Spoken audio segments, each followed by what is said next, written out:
Welcome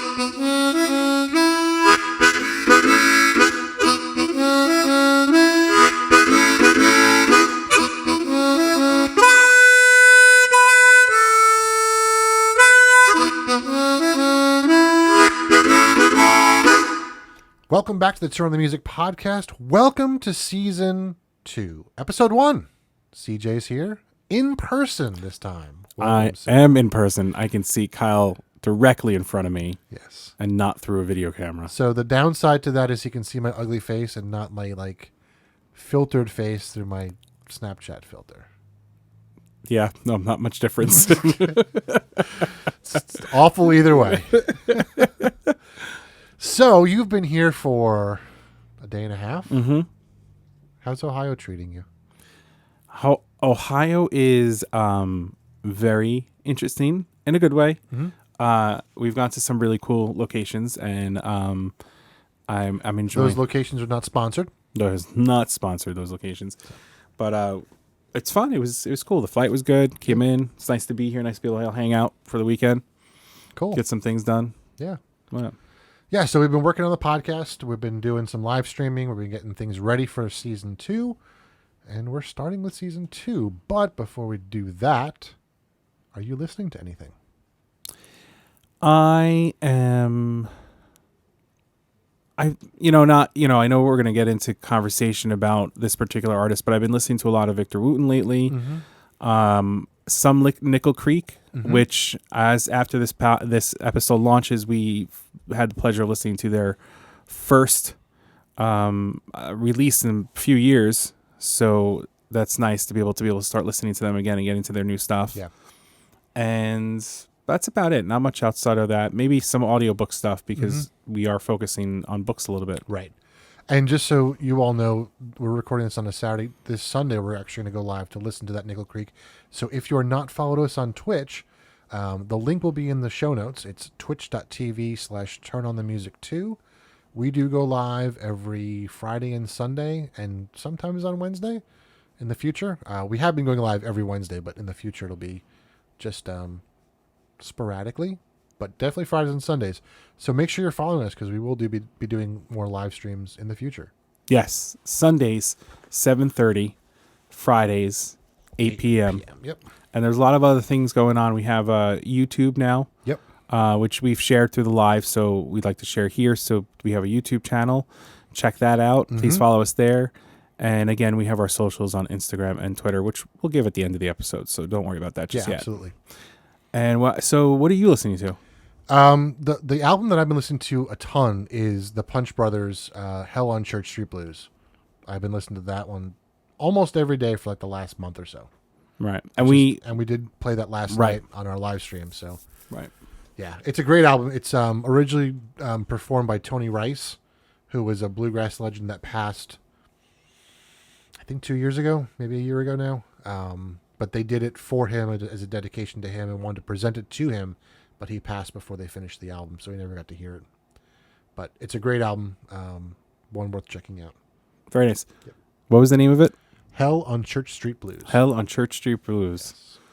So, yeah, that was the first time I listened to it when we went live this past Friday, and it's a great album. It was very nice. And I know some of our listeners were very much into it and all that stuff, so it's very cool that we were able to do that. Yep. Especially we did that together live. Yeah, for sure.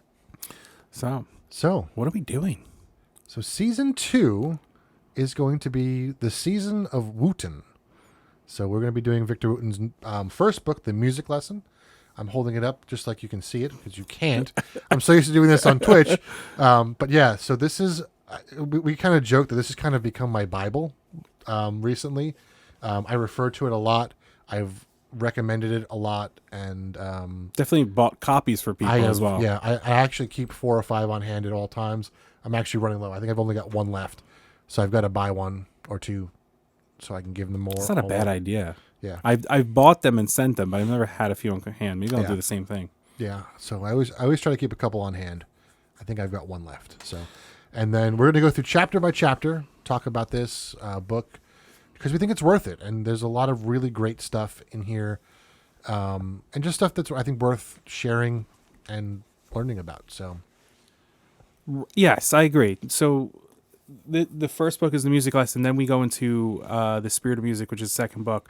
So the most of our episodes are going to be focused on this, Right. but we're taking elements out of each chapter that we feel are important elements, Mm-hmm.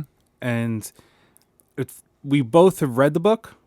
We don't know what elements that we've chosen for each chapter. Right. So it'll be very interesting, even for us as we go through this process, Mm-hmm. to see what I share versus what Kyle shares and all Yep. that stuff. And that's exciting too, because he may take stuff out that I didn't, and I may have taken stuff out that you didn't. I think Right. we're going to be pretty aligned with some I of think it, so too. but it's going to be very interesting to see what we do. Yep. So So shall we begin?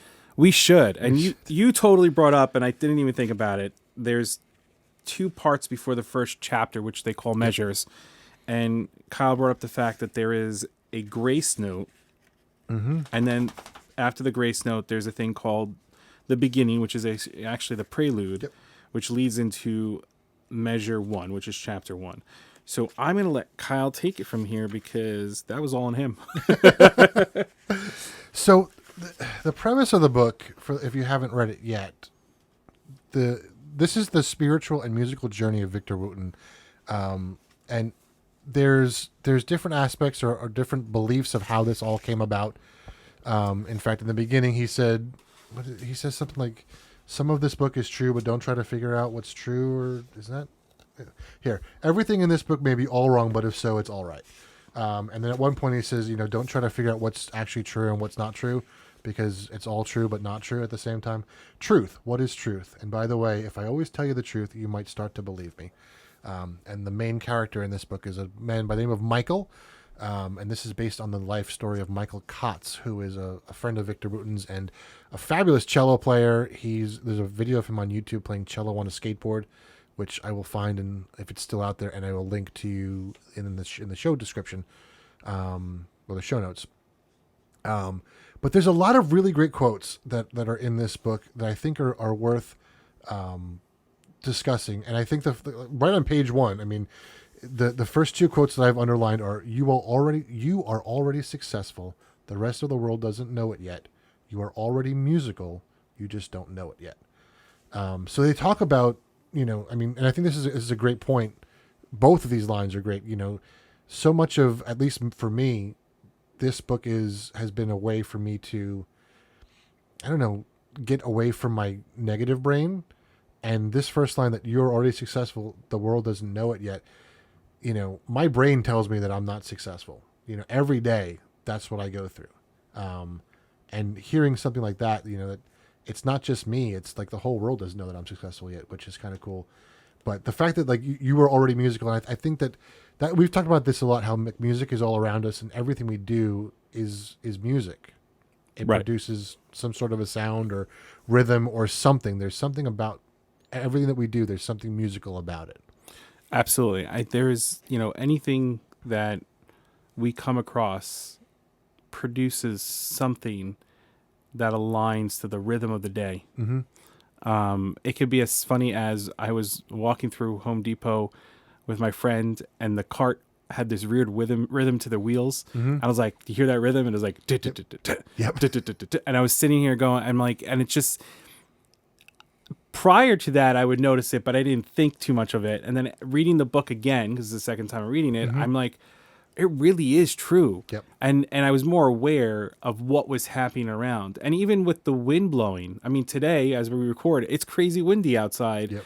And there's a rhythm to it. There's Yeah. there's a rhythm to the way the wind blows and the trees bend, and the different things within the wind and the way they move. It's just, there's something fluid to it. And it is. I think and I think what you said, I agree. I find myself every day stating whether I'm successful or not, and I always feel that I'm not. And it's a tough thing to do, to remind yourself that you got this and you can do this. And Right. this is a very good quote for that reason. Yeah, for sure.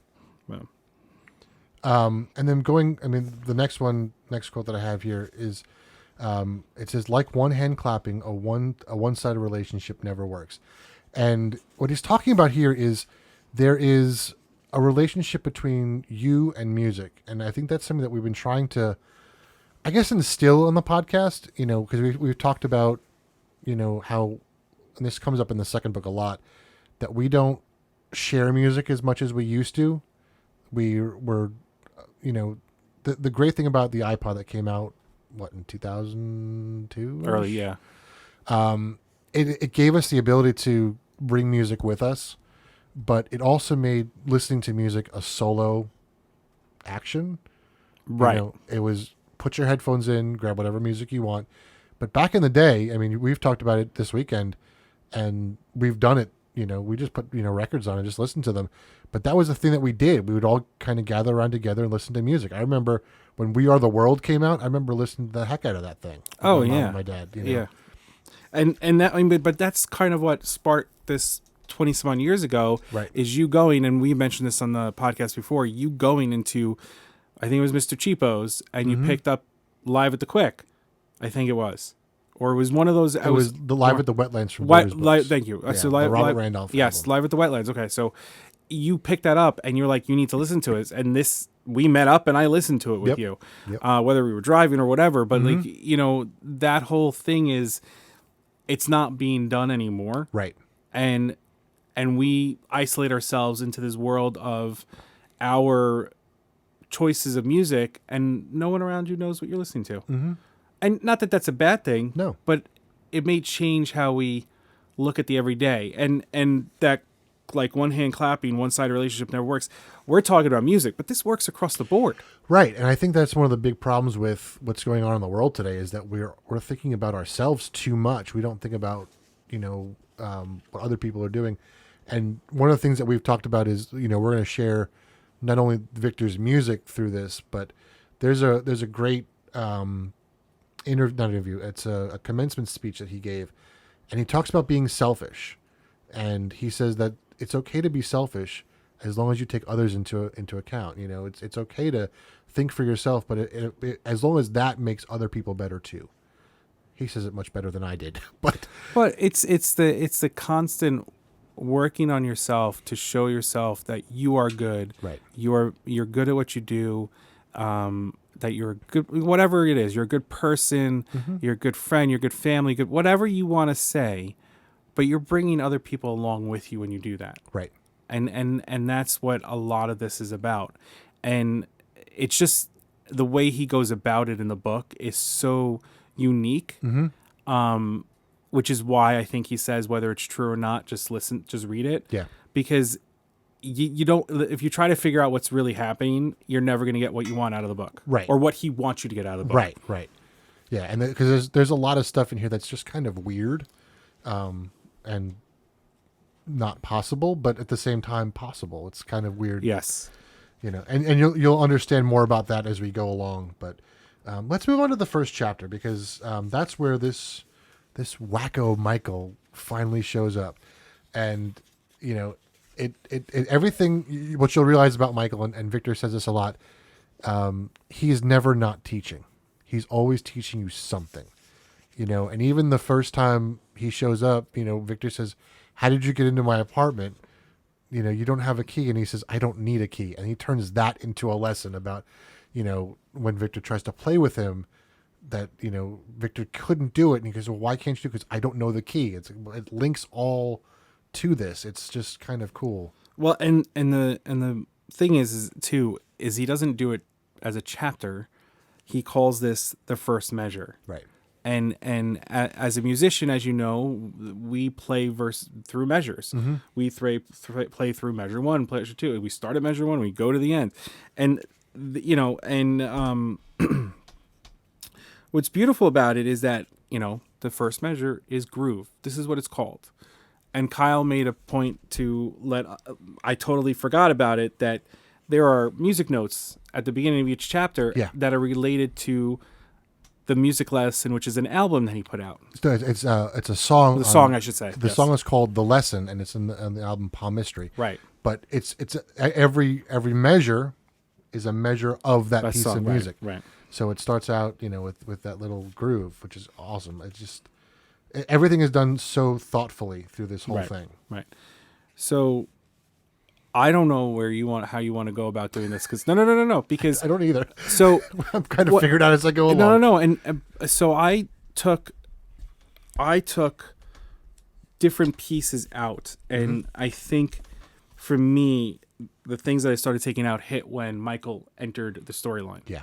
And one of the first things I picked out was on page 16 of the book. He says, Victor's asking him, "Are you the teacher?"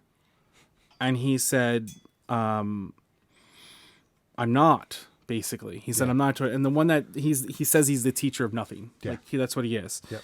And it stands out. He goes, "I teach nothing because there's nothing to be taught. You already know everything you need to know, but you asked me to come, so here I am." And I think that's interesting because what do we know? Right. So he's saying we already have a notion of what's going to happen. The knowledge is being given to us. Yeah. We just haven't gotten to the point of being able to bring it together and put it out in front of us. Right.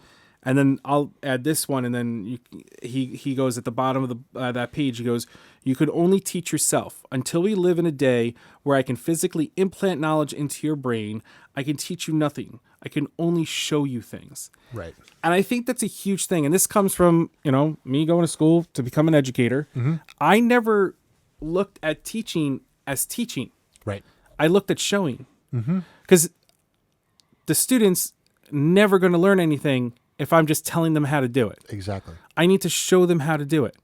And that kind of stood out to me in this whole thing. So that was the that start the whole thing for me. I'm like, okay, yeah, I'm totally with this. Like, I don't want to teach you. I want to show you how to do it.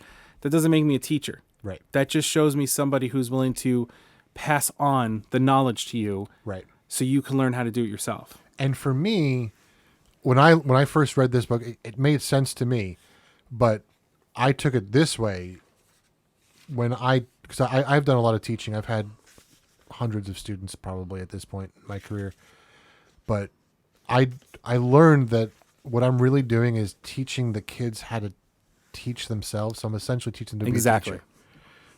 So I would show them, I would guide them to the right response. I do it with my dogs too. I train them in a certain way, and I always tell when I'm working with dogs, I always say, don't set your dogs up for failure, set them up for success. But you can still challenge them at the same time.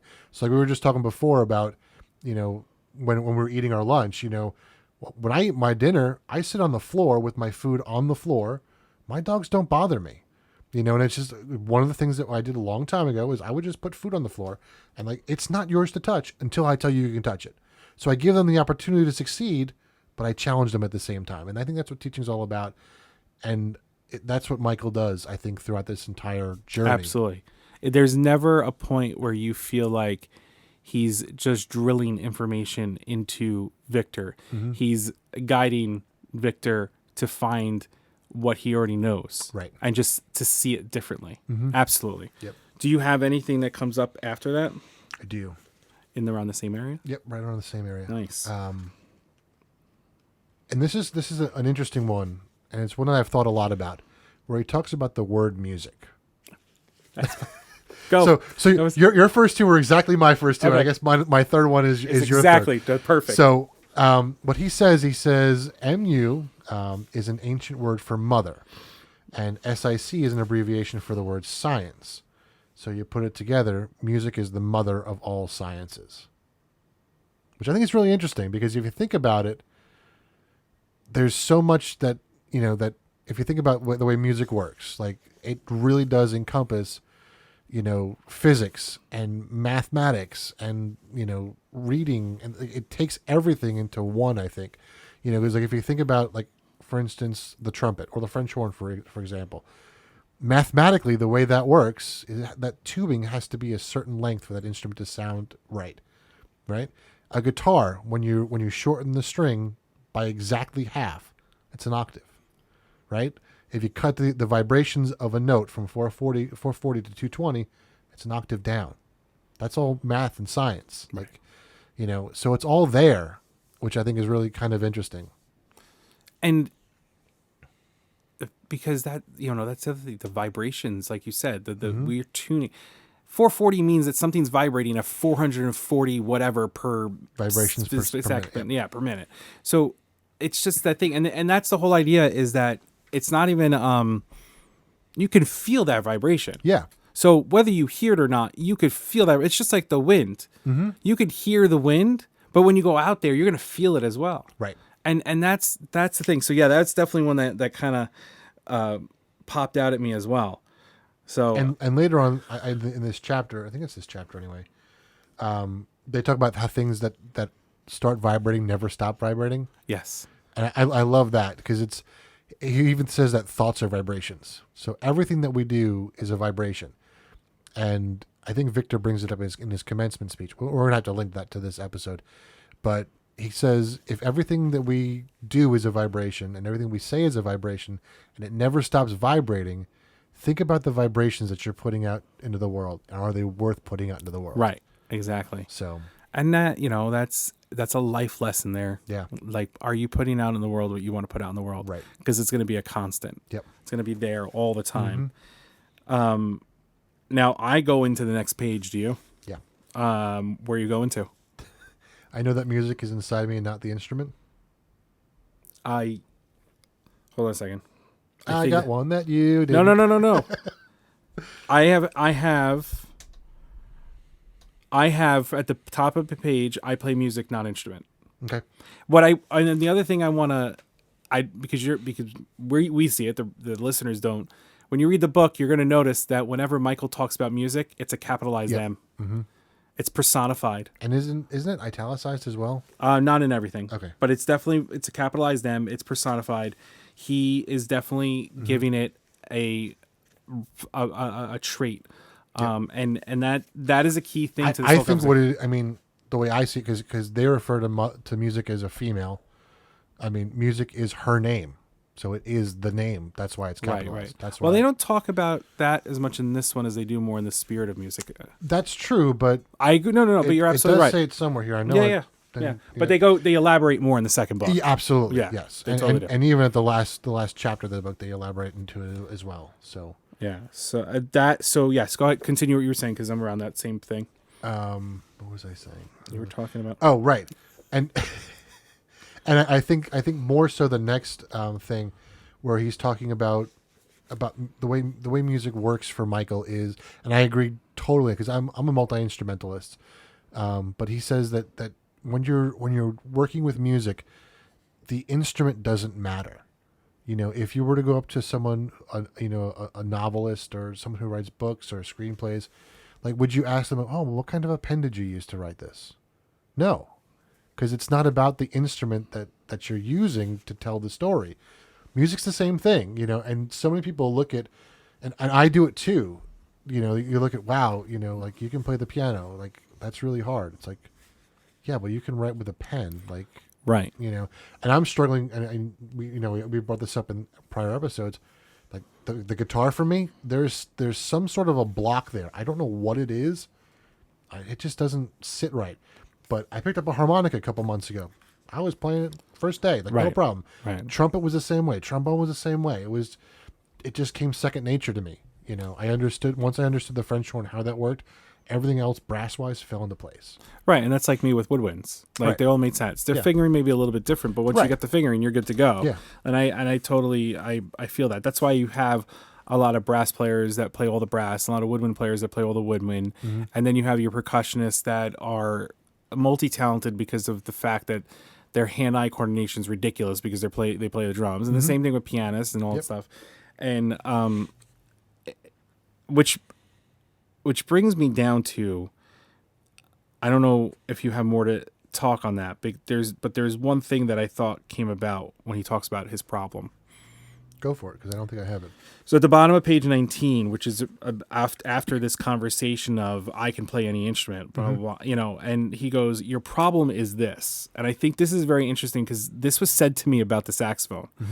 He said, you have been trying to tell your story with a bass guitar instead of through it. And when I was learning saxophone, I was so hung up on technique. Right. I don't think I have a great technique when it comes to playing saxophone. I've been told by people I play very well. I don't think I do. That goes back to how you feel and put yourself out there and the whole good and all that stuff. Right. But because I was his singer, and at the time that I was learning saxophone, my teacher knew this. He said, "Sing through the horn," which completely changed my mindset when playing saxophone. I never played saxophone after that. I sang through it. Yeah. And I'm not saying I'm the most amazing singer in the world, but singer's my spot. And if I take that process, me singing, because it's the most comfortable thing for me because I feel so good with it and, Right. and all that stuff, and I take that and bring that to the other instruments, I actually feel more comfortable with the instruments. Gotcha. So that one kind of stood out on that part. That's interesting. I remember when we saw Joe Bonamassa together, one of the things you said to me on the way home was he was singing through the guitar. Yes. Yeah. Yeah, he totally was. And that was before we read the book. Yep. And It was before the book even came out. And that's why the first chapter hit home, because I'm sitting like, I went through all this. Yep. Like, this is the same stuff I went through. I was going through it in high school, and I feel like I'm going in again now when Yeah. I'm 20 something odd years later, or Right. more than that, because I feel like it's 100 years ago. And it's true. He was singing through the guitar. Yeah. He wasn't playing guitar. No. That guitar was singing. Yeah. All he was doing was helping it sing. Yep. Yeah. Yeah, definitely. Yep. And I think part of the whole technique thing is, and they do talk about this. There is a whole chapter on technique, so I don't want to get into it too much. But you have to kind of understand the technique enough to not make it a hindrance, and to get out of the way of the technique, essentially. It's like being a painter. Right. I'm gonna actually use a better example. When we were in college and before you got into the college, and I'm sure you did too. You can take a test to test out a theory, which they talk about music theory. So this is unrelated, but so I took the test. I passed through the first 4 semesters, Right. because of my background and what I had with school. And I still turned around to them and said, I'm going to start from theory 1. They're like, why? I said, well, a couple of reasons. I may have missed something. Right. And 2, I can get a couple easy A's and make some of the semesters a little bit easier for me. So I'm going through this whole entire process. I'm in the 3rd semester, and I'm just like, they're teaching you the laws or the rules of music, which we're going to talk about as in other chapters. Yep. And she kept saying, well, you can break the laws afterwards. This is a conversation I had with the professor. And it's the same thing with playing. Yeah. Like, you're going to learn a technique, but eventually you're going to come into your own, Right. and you're going to have a different technique. Yeah. You'll still have that foundation there, but you're going to find different ways of doing things. We shared this on the live show. I saw Big Bad Voodoo Daddy in concert, right? Big Bad Voodoo Daddy in concert. I'm watching the saxophone. A saxophonist went from a saxophone to a clarinet to a soprano sax to a tenor. I think he even played one brass instrument at one point. And there was a point where he was playing something on the tenor sax, and I was watching his right hand, which is typically on the low end of the sax, and he would come around and he'd hook it behind the horn on the top, and he'd flip a key and he'd go back down. So it's when he was doing a trill or something, Right. he brought his right hand up and and brought it back down. Yep. No one else I was paying attention as a saxophonist going, that's interesting. Yeah. That's a cool technique. Yeah. No one taught him that. Yeah. He probably was like, how am I going to do this to really make it sound right? You Yep. know? That is interesting. Yeah. I have more, but you go first. This is a question that I have asked, and it's part of our interview process. Is music a language? And I think, I have not met a musician yet who says no. Music is totally a language. Yeah, absolutely. And I think one of the reasons that, and Victor says this too, it's one of the reasons that we don't have a lot of, one of the reasons music is so difficult for people is they don't treat it as a language. They try to learn it as something that's completely different. If you think about the way you learned English, you learned it from probably your parents mostly, just listening to them. But what happens the first time you go into a music lesson? First thing you do is try to read notes. Right. You don't listen. You don't try to play along with something by your ear, But it's true. I mean, yes, you're reading notes, but you're reading notes. Yep. And if you go to any country, you can talk to somebody through music. Yeah. Even if you're playing something that's different than they would be playing, you still can make it work. Yep, absolutely. It's a conversation that you can have. Yep. No matter what. Yep. And that's I agree. I don't think any musician will say it's not a language. Yeah. And I mean, if you really think about it, if you think about it this way, music has 7 letters. We actually have 12, but there are 12 different notes. English has 26 letters. So there's a comparison there. And then you have, you take those letters, you put them into words in English. We call them chords in music. We take those chords, we put them into phrases. In English, we call it sentences. We take those sentences, we tell a story with it. Tell a piece of music. It's all a story. The interesting thing to think about, if you think about it this way, if English has 26 letters, and music only has 12, shouldn't music be half as easy as English? That's not in the book. Stop thinking so hard. No, but that's actually a good question. Wouldn't it be easier? Yeah. I think and think about it this way. So I'm going to take that one more step further. Mm-hmm. We have words that have variations on themselves. Right. Read and read. Mm-hmm. Spelled the exact same way, Yeah. but depending upon the context of the sentence, Yep. one's going to be read as read and one's going to be read as read. 2, 2, and 2. Right, 2, 2, and 2. And unless 6. you're... Right. And we're done.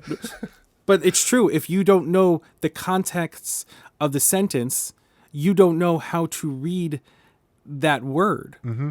So if you're telling me I'm going to the market, I know what that is because I know what the word to is in that sentence. Yep. But I don't know how I'm reading the word read or read until I hear that, I see the sentence in the It's the same thing with music. Yeah. You know, we read the music because we're taught to read the music. And I'm using the word taught there on purpose. Mm-hmm. It's not until we stop being taught how to read the music that we actually play the music. Right. Yeah, that was a little philosophical right there. Made that happen. So you skipped to the language thing. I just want to bring it back a little bit. Yeah, go for it. There's one thing I want to bring it back to. So on page 21 in the book, he states, Victor states that he was upset about an outburst that he had. And he said something to, I don't know, I guess no one ever taught me music this way before. Mm-hmm. And Michael's response was, therein lies your first problem. Victor goes, problem? What do you mean by that? And he goes, you still think you could be taught. Right. And I love that because that goes back to what we were saying. We aren't teaching. Right. We are storytellers. Mm-hmm. Every teacher is a storyteller. Yep. The way the teachers teach are telling stories because we want those stories to pass on to the next group, to the next group, to the next group. That's how stories were passed on in the past before they started writing. Yeah. So as a teacher, you're showing your student how to solve the problem, Mm-hmm. how to get to the next step, Yep. and all that stuff. And that's what makes a teacher because you're empowering them Right. to say, I got this. Yeah. But you're also empowering them to say, I got this. What can I do next? Right. Like asking the right questions. Because if they don't ask the right questions moving forward, they're going to struggle moving forward. Yeah. And that's the other thing. We're never taught to ask the right questions. Right. We're just, yeah, you can ask that question. But is it really the right question? Right. Right. And what's interesting that you bring that up, you say that all teachers are storytellers. Like this book is a story that's teaching you how to learn, Right. essentially. Right. And So- this is not like, this, and these are all, I say this about all teachers. This is no matter what you teach. When you have an enthusiastic math teacher, they're not teaching you math. Right. They're teaching you the story of math. Right. And because they're teaching you the story of math, you are so much more you're even more encouraged to try it, and you're more engaged to do it because of the fact that there's enthusiasm behind it. Right. When you have someone standing in front of you, I don't care what grade level you are, that's like, okay, 1 + 1 is 2. All right, that's great. Now you're not going to listen to that. Right. And it makes it boring. Yeah. I had a great math teacher I was like 9th or 10th grade. I forget what grade it was. I had him first period. This is the last thing I wanted to do was math in the morning. He kept me engaged all the time. Yeah. Because of the way he taught, the way he spoke, the way he was as a person. And he brought that out in everything that he did in the classroom. And I'll tell you one funny story to that because it leads to, it talks about, I was in theater at the time.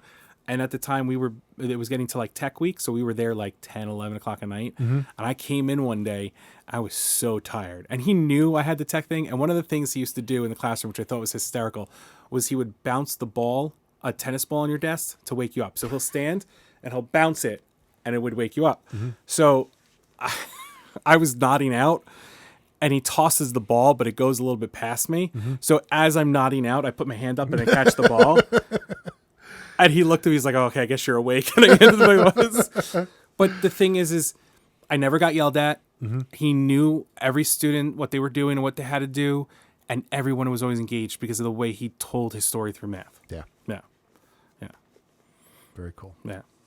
But continuing on with your Music as a language? music as a language. I didn't highlight it. I don't know why I didn't highlight it, but I was going over it this morning. There was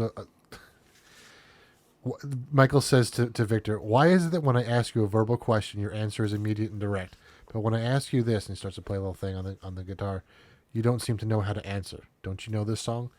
I mean, right there he talks about, and if you go back to a couple months ago where I posted the music as a language video from my Twitch live stream, you know, I showed how there are different songs that have these conversations and they go back and forth, you know, and that's one of the things that, you know, I don't think we do enough. There's so much that we can do musically that asks a question. There are ways to respond. You know, I can influence people, and I do it all the time. You know, I can play one chord and get you to say, I've done this to choir. I play a chord. All right, sing the next note, and they know the next note exactly.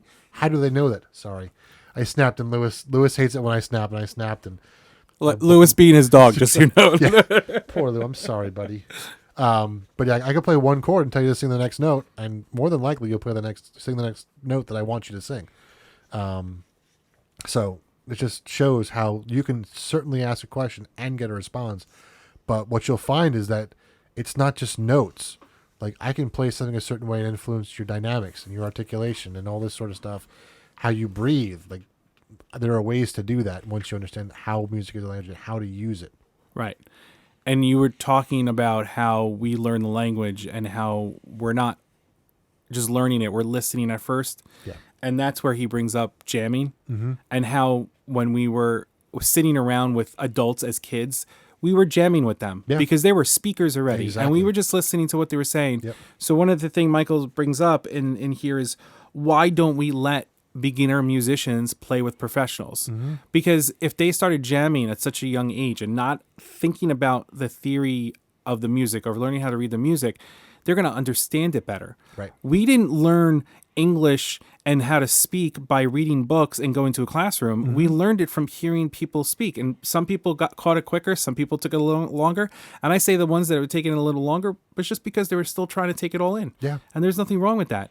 So you know what? It doesn't mean everybody's going to learn at the same pace, but Right. you have the opportunity to be with somebody that's like, I got this. Listen, listen to me. And that was the thing that I think, because it came naturally. It was a natural thing. And looking back, you know, just thinking back to my first piano lessons, I remember my piano teacher playing duets with me like second, third week. And not just like repeating what I was playing, like actually playing a piano part underneath me while I was playing. That's awesome. So my teacher was a little old school when it came to saxophone, but he handled it in such an amazing way that I never felt discouraged. So every technique is different. But I think it needs to change a little bit because we are changing. Yeah. And how we do things are changing. And especially the kids nowadays are changing how they take in information. And that's something that I kind of got out of this. It's my thoughts after reading, like, even through this first chapter is, you know, if we change the way we teach, we change the way we learn. That's really what it is. Yeah. And it's not that we're not teachers. It's just that we're going ourselves, like I said before, we need to show. Everything's about show. Yep. Right? When I there have been many a times at work where I take it out, where I have to, or not that I have to take a time, but someone's asked me, how do I do this? I can go ahead and do it. And there's sometimes that maybe it's quicker for me to just go ahead and do it because maybe there's a time crunch. But if I know that there's time to do it, I show them. There was the other day, someone was like, I was like, oh, you need to do this. She goes, can you show me how to do that? And then we got to the desk and she's like, why don't you just do it for it? I'm like, no, I'll show you how to do it. I want you to get comfortable. And if you don't need, you're not sure again in the future, let me know. And I took the time, guided her through the process, you know, and took this opportunity to say, okay, click on that, and took them, gave them a moment to click on it. And it's amazing how people respond to that. Because I'm not telling them you're ignorant, you don't know what you're doing. You don't know how to do it. Right. So for me to get upset with you for not knowing how to do it, that's on me. Yeah. Right. And that doesn't mean you don't know what you're doing. It's just that there are other things that you're better at, and you just don't have to worry about this right now. Yeah. This happened to come into play. Right. Now you need to know how to do it. Great. I'm going to show you how to do it. And keyword, I never say teach, show. Yeah. I try. I mean, and I went to school for teaching. So it's not like it's not like I don't see teachers. I see teachers as amazing people. And the more amazing teachers are the ones that show. Yep. And it keeps going back to this whole thing. So I think that's why this book, I think, is so great for not just musicians. Yep. And I love when they get into the whole Miles Davis thing. Yeah. Which is basically Victor is, trying to get Victor to not think and just play. And that's very cool. Yeah. And that leads into what?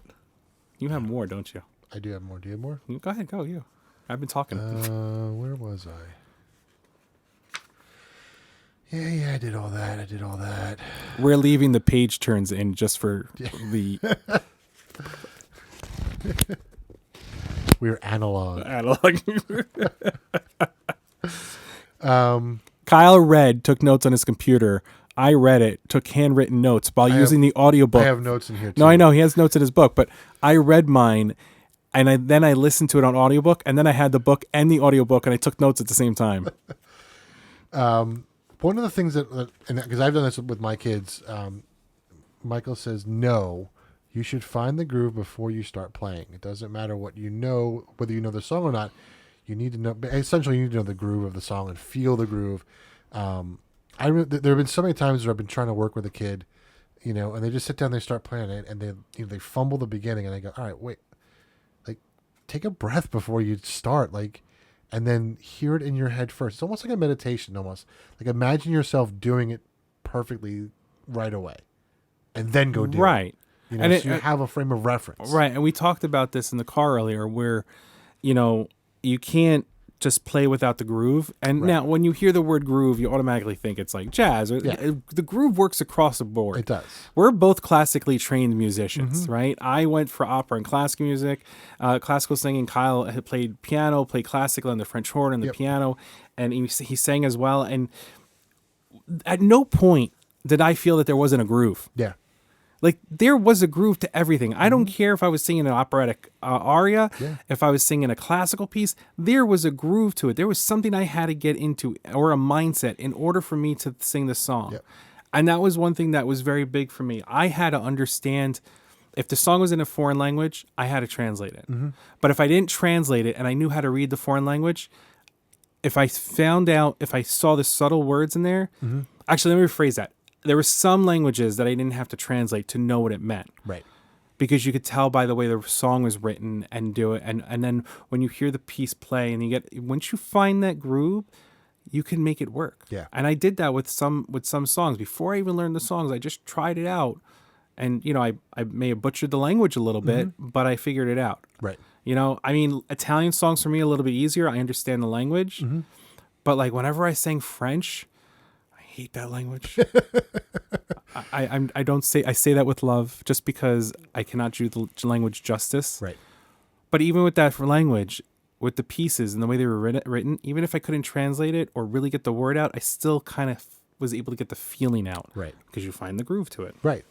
And I think another great example, we've played the group Polyphia before. Yes. And for those who don't know Polyphia is a group that they identify as a genre called math rock, which is odd time signatures that change usually every measure.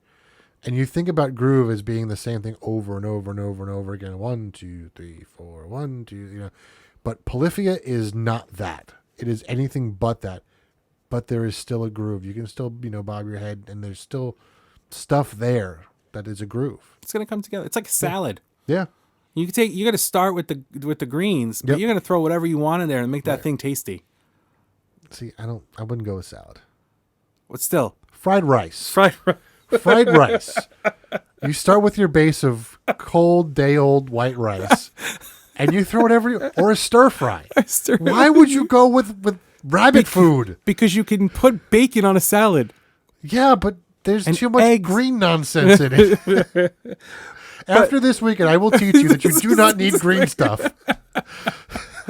But it's very true. It's that same concept of even when you're cooking, Yeah. except for baking. Baking's a little harder, but when you're cooking, you could change it up. Yeah. Like you're following a recipe, but you may say, "Hey, I'm going to throw a pinch in that and a Yep. pinch of that," and that's just the groove. That's what you're feeling at that moment. Yeah. It's like when I was making the hamburgers yesterday. You said, why didn't you put the seasoning in the burger? Why'd you put it just on the outside? That's just the way I do it. I don't know. Why are you asking me questions? Did it taste good? So I think that the groove relates to anything. Yep. It really does. Yep. You know, if you're going to write, you need to get into a mode, into a feeling of what you're going to write. Mm-hmm. You know, you're not going to sit down, you know, have happy-go-lucky music on in the background, beautiful sky, beautiful, and you're going to write a horror movie. Right. Like, it's just not going to happen. I mean, if you do, that's beautiful. That's fantastic. Wasn't there a movie? Was it Vanilla Sky that was like that? Yeah, but I'm just saying, like you're gonna put yourself in that groove. So even if it's the brightest room in the house, Right. you're still gonna put yourself in a groove to write that horror movie. Yep. Like Stephen King, Yep. he doesn't shut his lights off because he scares himself. That's right. But that doesn't mean he's not writing scary stuff. Right. You know. Yeah. The groove is it's such a cool concept to Yeah. take everything else. And I think the end of the chapter, I don't know, do you have anything else you want me to close with how they close the chapter? I think the only thing that he says that's related to groove, and I don't know if this is what you're going with it. He says, and I love this: never lose the groove in order to find a note. Yep. I don't know if you said that or I don't think you said No, that. that was what I was just going to say the Okay. exact same Well, thing. then, I'm sorry. I didn't mean to take it No, out. no, it's fine.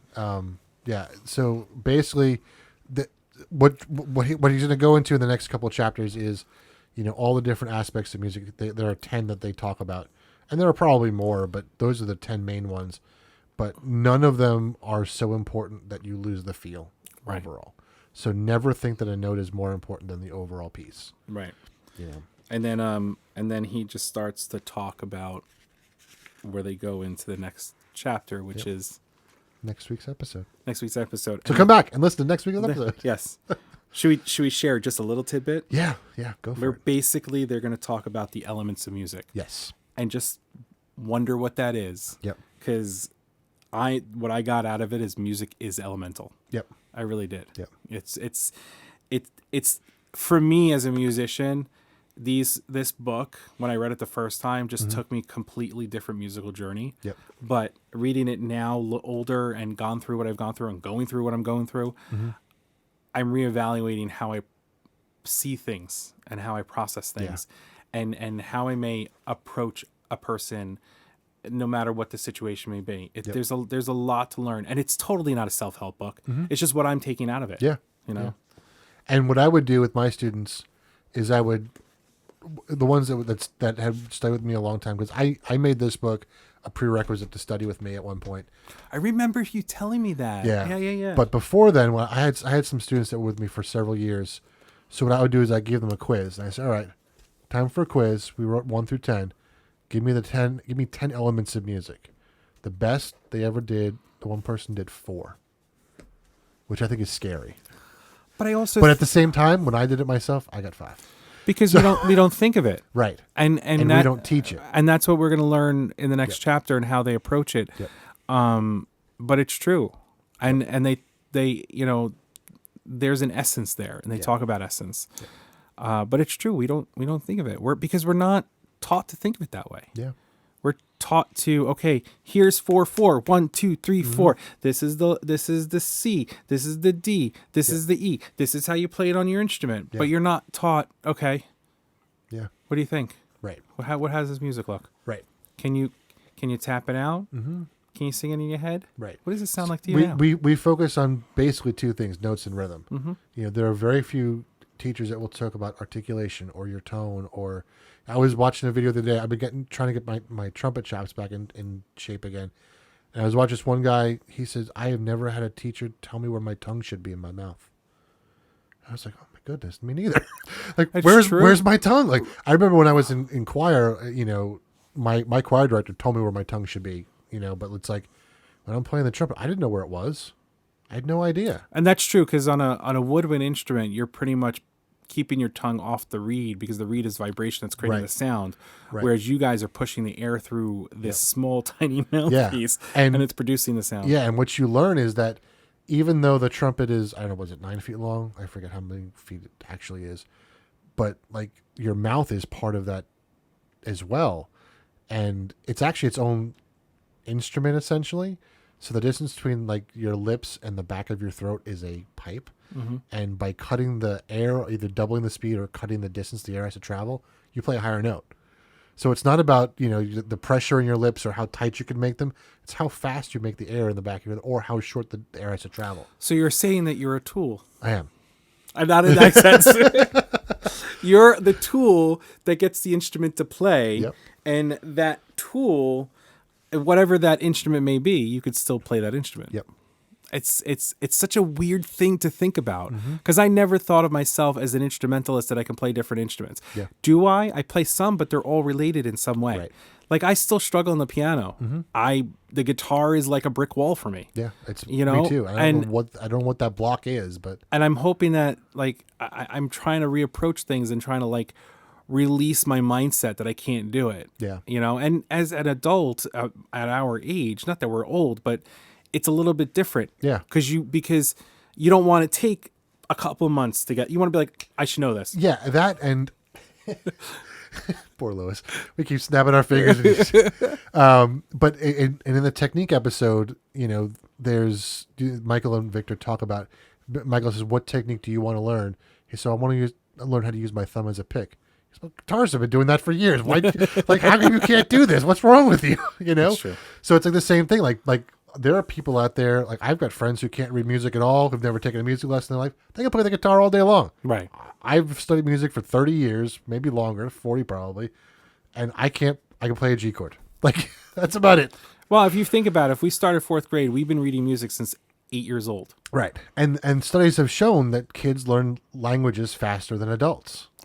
So why not teach the music even As a earlier? language. Like my son is 6 years old. Right. I'm getting to the point where he's so into music that I'm ready to start teaching him. And I even asked my wife, I said, what do you think of me teaching him music now? She goes, I think that's a great idea. I don't care if it's just saying C, D, E, F, G on the piano. I'm going to stop you right there. Why? Because you said the T word. Teach. Yep. Did I say teach? You I did say teach. Show him. Yes. Thank you for correcting me. You're welcome. I appreciate that. I do. I want to show him I want to show him music. Yep. I want to show him music at a different capacity of what it is, Yep. which is just throwing on Cyndi Lauper on his iPad, which I love, Yep. which I freaking love. And I love the fact that he sings to it and he dances to it, but I want to show him how she got there. Yeah. That's what I want to show him. You're absolutely right. I meant to say show. Thank you. I appreciate the correction. You're welcome. The one time I'll appreciate a correction. All right. Well, I think we're in a good spot Yeah. to stop and get ready for next week. So, yeah. Yeah. Who's reading out the outro?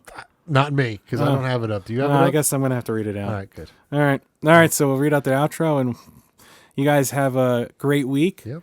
Remember, Sunday at 7:30 p.m. we go live on Twitch. Yep. Friday at 8 p.m. Kyle goes live. I do not get to join him on that evening just because of prior commitments. And then we'll follow our socials. Yep. It's all in the closing Yep. that I'll be doing. Yeah. Ready, set, go. Thank you for listening to the Turn on the Music podcast. We hope that you join us next week. Click on the link tree in our show notes to follow us on Twitter and Instagram. You can also subscribe to our Twitch and YouTube channel. If you would like to continue the conversation, join us on our Discord. If you like what you heard, please share it with a friend. And if you really want to help us promote the show, head over to Apple Podcast or the podcast service of your choice and give us a 5-star rating. Remember, always share the music.